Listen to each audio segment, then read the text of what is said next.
Channel. Bell icon को click करना ना भूलें, जिससे आगे आने वाले सभी YouTube अपडेट्स, वीडियोस, नोटिफिकेशंस आपको मिलते रहें। जय हिंद, नमस्कार, स्वागत है आपका आपके अपने YouTube चैनल मरुदर क्लासेज पर।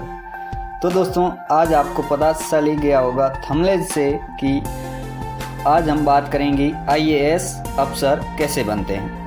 तो सारी जानकारी आपको देने वाला हूं कि फॉर्म भरने से लेकर के इंटरव्यू तक सारी जानकारी दूंगा। उससे पहले आपसे छोटी सी रिक्वेस्ट रहेगी कि आप इस चैनल पर पहली बार हैं तो चैनल को सब्सक्राइब ज़रूर करें ताकि अगला लेटेस्ट वीडियो आप तक मिल सकें। तो बात करते हैं दोस्तों IAS अफसर की। तो IAS अफसर सभी का सपना होता है। सभी को दोस्तों, देश की सबसे पावरफुल जॉब IAS है, इसलिए कहीं ना कहीं हर किसी का ड्रीम होता है IAS बनने का। तो बात करेंगे कि IAS अफसर बनने के लिए क्या क्या योग्यता चाहिए, सभी स्टेप से हम गुजरने वाले हैं। तो यहाँ पर बताएंगे क्या क्या क्वालिफिकेशन चाहिए, एज क्राइटेरिया क्या है, एग्ज़ाम फार्म कब से भर सकते हैं, क्या परसेंटेज रिक्वायरमेंट है, एग्ज़ाम के लिए कितने स्टेज होते हैं, आप कितनी बार अटेम्प्ट दे सकते हैं, कट ऑफ कितनी होती हैं, सिलेबस क्या है, इसके लिए पढ़ाई कैसे की जाए और सैलरी कितनी है। इन सभी पॉइंटों के माध्यम से आपको मैं समझाने वाला हूँ। IAS, IPS, IFS और IRC ये सभी एग्ज़ाम्स UPSC करवाती है। तो इनों के साथ में 26 तरह की सर्विसेज और भी हैं। पहले हम लेंगे क्वालिफिकेशन क्या चाहिए। इसकी सबसे बड़ी बात है कि इनमें सिर्फ ग्रेजुएशन पास होना चाहिए। अगर आप किसी भी सब्जेक्ट से मिनिमम मार्क्स से ग्रेजुएट हैं या फिर ग्रेजुएशन लास्ट ईयर या लास्ट सेमेस्टर के स्टूडेंट हैं तो भी आप IAS का फॉर्म भर सकते हैं। अगर आप BA, BCom, BSc, BBA, BCA, engineering, medical या कोई भी डिग्री कोर्स किया हो तो आप UPSC का एग्ज़ाम देने के लिए एलिजिबल हैं।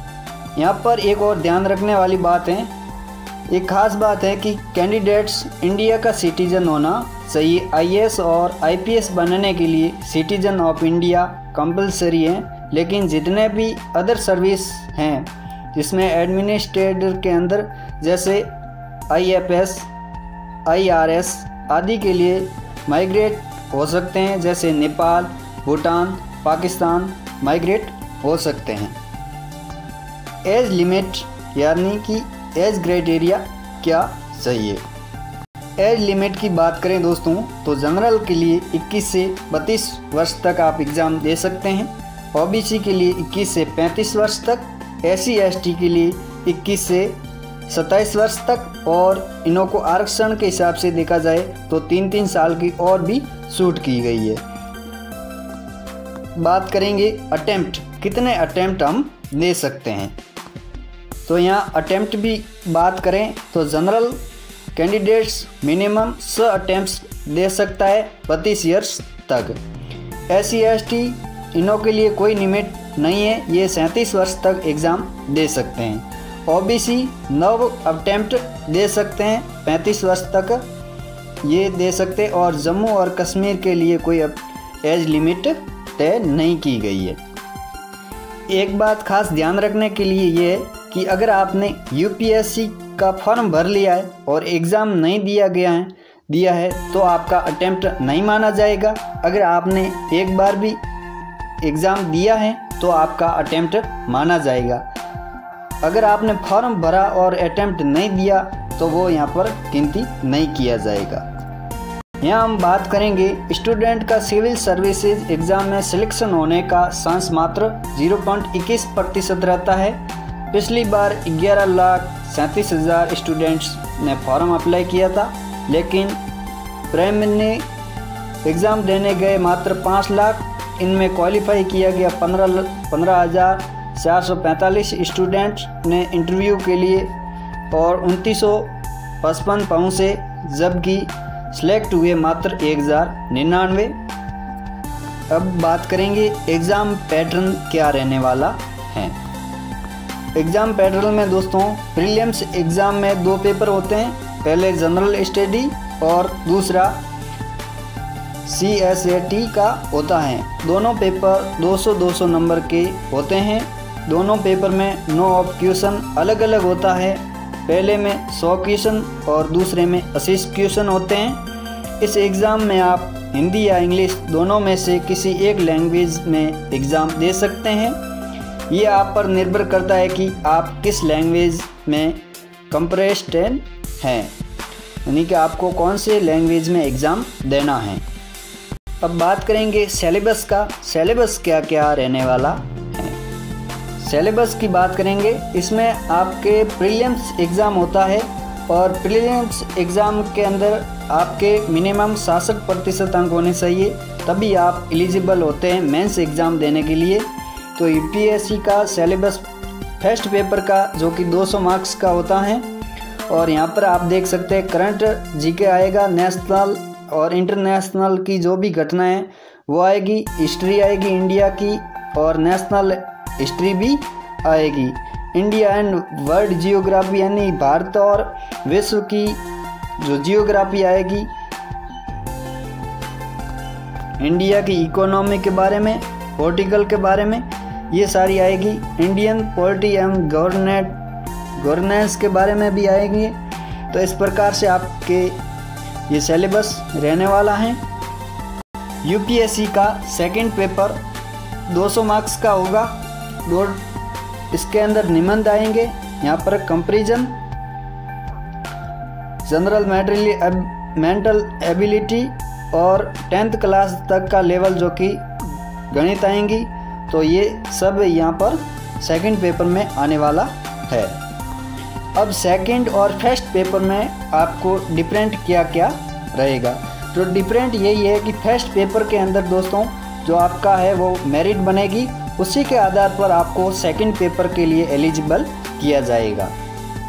बात करेंगे कट ऑफ क्या रहने वाली हैं। तो बात करें 2016 या 2018 की, तो यहाँ पर जनरल के लिए 116.66 रही थी, ओबीसी के लिए 110 रही थी, एससी के लिए 99 रही थी, 99.34, और एसटी के लिए 96 रही थी। बात करेंगे मेंस एग्ज़ाम की। मेंस एग्ज़ाम में कुल 9 पेपर होते हैं, टोटल मार्क्स 1750 नंबर का होता है।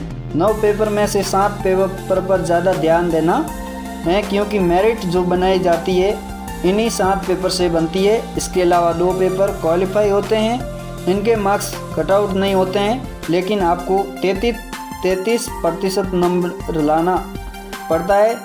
इसमें एक पेपर इंग्लिश का होता है और दूसरा लोकल लैंग्वेज का होता है, मतलब दोनों ही लैंग्वेज के होते हैं।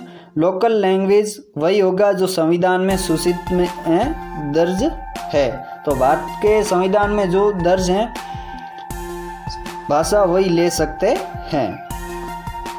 तो हमने प्रीलिम्स की बात की पहले, अब मेंस की बात करते हैं। सेकंड पेपर होता है जनरल इंस्टीट्यूट, या फर्स्ट पेपर पहले निकल गया, अब सेकंड है general institute, Indian history, culture, world geography और सोसाइटी, ये रहने वाला है। थर्ड पेपर में यहाँ पर constitution, polity, social justice, international relation, Bharat के संबंध कैसे हैं या फिर अमेरिका के या विश्व के संबंध किस प्रकार से हैं, ये घटनाएं रहने वाली हैं जो कि थर्ड पेपर के अंदर रहेगी। पेपर 4 में technology, economics, development, environment, security, तो यही रहने वाला है जो कि 4th पेपर में। 5 पेपर में एथिक्स, इंटेलिजेंस और एप्टीट्यूड, ये रहने वाला है 5 नंबर पेपर में। मेंस की कट ऑफ कितनी रहेगी 2016 के अनुसार? जनरल के लिए 785 है, ओबीसी के लिए 745, एससी के लिए 739, एसटी के लिए 730 रहने वाली हैं। मुख्य इम्पोर्टेंट अभी आ गया है इंटरव्यू। काफ़ी लोग मेंस और प्रीलिम्स तो क्लियर कर लेते हैं लेकिन इंटरव्यू के अंदर क्वालिफाई नहीं होते हैं। तो यहाँ पर आपका एटीट्यूड देखा जाता है, आपका ड्रेस कोड कैसा है, आप बोलने में माहिर हैं और आपको किसी भी प्रकार का डर नहीं है।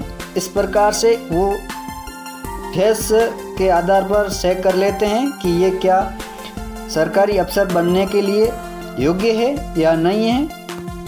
फाइनल कट ऑफ की बात करें दोस्तों 2016 के अनुसार तो जनरल की रही थी 988, ओबीसी की 951 और एससी की रही थी 937, एसटी की रही थी दोस्तों 920। अब यहाँ पर एक बात याद रखना, फॉर्म भरते समय ही पूछा जाता है कि आप कौन सी सर्विस पसंद करते हैं। 3 सर्विसेज जैसे IAS, IPS, IFS को ऑल इंडिया सर्विसेज कहा जाता है। बाकी सर्विसेज सेंट्रल सर्विसेज में आती हैं। अब इंटरव्यू हो जाता है, सभी कुछ हो जाता है। उसके बाद में एक क्वेश्चन आता है कि यूपीएससी में यानी IAS की सैलरी क्या रहती है। तो यहाँ पर हम बात करेंगे, इनकी सैलरी अलग अलग होती है। जैसे आपकी रैंक क्या है, रैंक के हिसाब से आपकी सैलरी तय होती है। किसी भी कैटेगरी की जॉब मिली है, किस कैटेगरी में हैं आप, IAS, IPS जो भी, जैसे STM का पे स्केल 50,000 से 1.5 लाख हैं। मंत्री के सचिव या विभाग के सचिव को 1 लाख से 2 लाख हैं।